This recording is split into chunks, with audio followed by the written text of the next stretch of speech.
আমাদের শরীর যত দ্রুত ময়লা হয় তার চাইতে দ্রুত ময়লা হয় আমাদের ব্রেন। যে কি কোন ভাই, ব্রেন ময়লা হয়, হ্যাঁ। এবং ব্রেন যদি ময়লা হয় তখন হয় কি, ডিপ্রেশন হয়, অ্যাংজাইটি হয়, ঠিকভাবে ঘুম আসে না। তা ব্রেনটা পরিষ্কার করার জন্য প্রত্যেকদিন 5 বার গোসল করার চাইতে উপকারী জিনিস নামাজের ব্যবস্থা আল্লাহ করছে। তার মানে নামাজ এটা ব্রেন পরিষ্কারের একটা সেরা বুদ্ধি।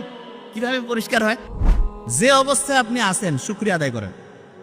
তো এটা যখন আমি পড়লাম তখন মনে হলো আমরা যে সূরা ফাতিহা পড়ি, আলহামদুলিল্লাহ রাব্বিল আলামিন, আল্লাহ তুমি আমাকে যে অবস্থায় রাখছো ভালো রাখছো, এটা হচ্ছে 1 নম্বর প্রয়োজন। এবং প্রত্যেক নামাজে প্রত্যেকবার শুরুতে বলতেছি, এবং এইটা জীবনের জন্য 1 নম্বর দরকার।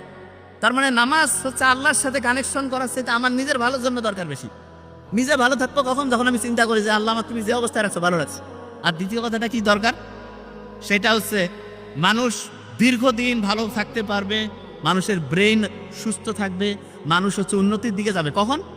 যখন কেউ রেগুলার পড়াশোনা করে। কোরআনের প্রথম যে আয়াতটা নাজিল হইল, কি ছিল প্রথম আয়াতটা? পড়ো তোমার প্রভুর নামে, ঠিক না? পড়ার কথা বলছে। তা আল্লাহ কিন্তু নাজিল হওয়া প্রথম কথাটা পড়ার সাথে, কোরআনে আমরা যখন সূরা ফাতিহার প্রথম যে আয়াতটা দিয়ে নামাজ শুরু করে প্রত্যেক রাকাতে, সেটা কি ছিল? প্রথম রাকাতে প্রত্যেকবারে বলতেছি, সেটা কি? সেটা হচ্ছে শুকরিয়া জানাচ্ছি আল্লাহর কাছে।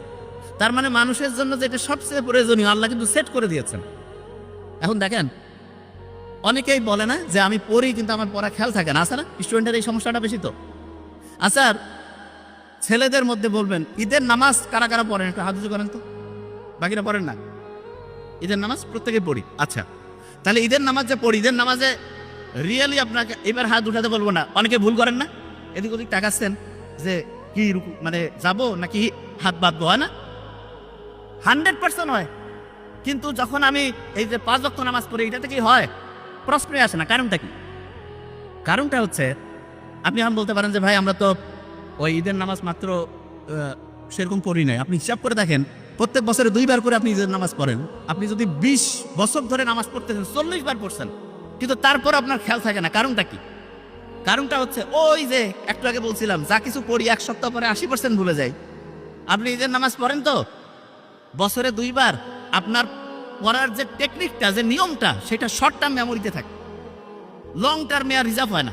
কিন্তু আপনি রেগুলার যে 5 ওয়াক্ত নামাজ পড়েন, এটা আপনার লং টার্ম মেমোরিতে রিজার্ভ হয়ে যায়। এই জন্য ঈদের নামাজটা এইটা থেকে একটা পড়ার টেকনিক বের করা যায়। সেটা কি? অনেক স্টুডেন্ট আছে বছরে একটা চ্যাপ্টার পড়লো, 6 মাস না ইয়ার, হঠাৎ করে বই থেকে প্রশ্ন করছে আর জিজ্ঞাসা করছে, উত্তর দিতে পারতেছে না। কেন পারে না? কারণ পড়াটা শর্ট টার্ম থেকে হারাই গেছে। লং টার্মে যদি পড়াটা রিজার্ভ করতে চাই, তাহলে যেটা করতে হবে সেটা হচ্ছে ভুলে যাওয়ার আগে রিভিশন দিতে হবে।